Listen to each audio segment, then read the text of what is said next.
Question है, एक unknown hydrocarbon है जिसमें 3.55% ऑफ क्लोरीन है। अगर ईच मॉलिक्यूल ऑफ हाइड्रोकार्बन में only one chlorine atom present है तो chlorine atom present in 1 gram of hydrocarbon में कितना होगा।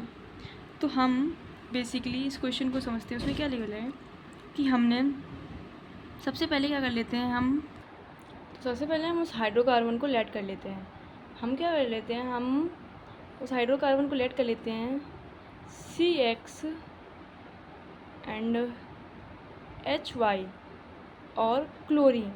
बेसिकली हमें क्वेश्चन में बोला गया है कि एक एटम में एक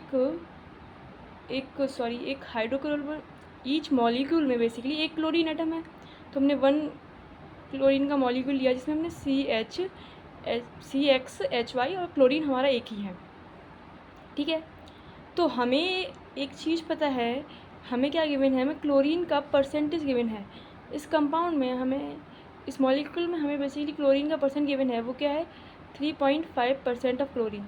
अब बेसिकली हम क्लोरीन की परसेंट निकालते कैसे हैं, क्लोरीन का mass upon total mass of this molecule is into 100 basically इस परसेंट के बराबर आता है।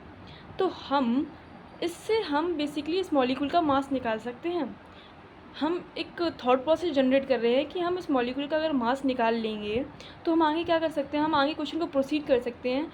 हम फिर इस मॉलिक्यूल के मास से हम इस क्लोरो हाइड्रोकार्बन का 1 ग्राम में मोल निकाल सकते हैं।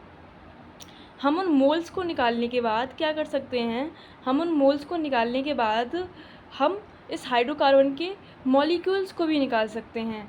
जब हम मॉलिक्यूल्स हाइड्रोकार्बन के निकाल लेंगे तो हम उससे क्या कर सकते हैं, क्लोरीन एटम्स भी निकाल सकते हैं, क्योंकि जब मॉलिक्यूल्स आ जाएंगे तो हर क्लोरीन एटम पे एक एटम है, तो जितने मॉलिक्यूल्स होंगे उतने ही क्लोरीन एटम भी होंगे।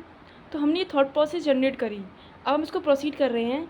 हमने देखा एक क्लोरीन से इतना है, हमने क्या किया, ये इसका परसेंट है, तो हमने क्या किया 3.555 क्लोरीन का मास, इसमें हर एक एटम में एक ही क्लोरीन है, तो सिंपली हम 35.5 जो क्लोरीन का मास होता है, मोलर मास अपॉन में इस मॉलिक्यूल के मास को हम लेट कर लेते हैं, m है, ठीक है, इंटू 100 करेंगे तो यहाँ से जो m आएगा वो मेरे पास आ जाएगा 3.35 अपॉन में 3.55 इंटू 100। यहाँ से जब हम इसको सॉल्व करेंगे ये 10 आ जाएगा।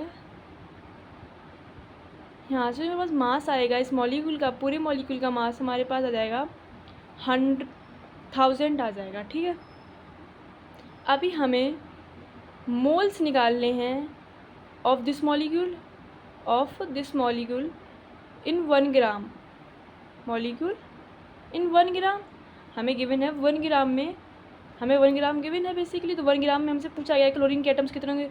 तो पहले हम इस मॉलिक्यूल के मोल्स निकाल लेते हैं 1 ग्राम में। 1 बाई गिवन मास अपॉन इसका मोलर मास, जो हमारे पास कितना आ गया 1000। ये हमारे पास इसके मॉलिक्यूल्स आ गए हैं। और हमें एक बात पता है कि 1 mole is basically equal to 6.023 into 10⁻23 mole molecules होते हैं। बेसिकली 1 मोल में 6.023 इंटू 10⁻23 मॉलिक्यूल्स होते हैं। ये हमारा एवोगाद्रोस नंबर है, उससे हमने ऐसा आता है। ठीक है, तो हमारे पास इतने मॉलिक्यूल, इसके इतने मोल्स हैं, तो इसके मॉलिक्यूल्स कितने होंगे। तो हम अगर मॉलिक्यूल्स देखें, अगर हम देखें मॉलिक्यूल्स ऑफ दिस मॉलिक्यूल, हम इसके मॉलिक्यूल्स देखें, इस कंपाउंड के मॉलिक्यूल्स कितने होंगे, तो वो कितने होंगे 1/1000 इंटू 6.023 इंटू 10⁻23। अगर हम इसको सॉल्व करेंगे तो ये 10⁻3 है, ये 10⁻23 है, तो ये कितना हो जाएगा 23 माइनस 3। तो यहाँ से हमारे पास आ जाएगा 6.023 इंटू 10⁻20। ये हमारे पास मॉलिक्यूल्स आ गए इस कंपाउंड के। अब हमारे पास बोला गया था कि एक मॉलिक्यूल पे एक क्लोरीन एटम है, तो इतने मॉलिक्यूल्स पे कितना क्लोरीन एटम होगा। तो जो नंबर ऑफ़ क्लोरीन एटम होंगे वो इसी मोल्स के, इसी मॉलिक्यूल के मतलब बेसिकली मॉलिक्यूल के इक्वल ही होंगे। नंबर ऑफ़ जो क्लोरीन एटम होंगे वो भी इसी अमाउंट में होंगे। वो कितने होंगे? 6.033 इंटू 10⁻20 एटम्स होंगे हमारे पास Cl के। और यही हमारे सॉल्यूशन है इस क्वेश्चन का।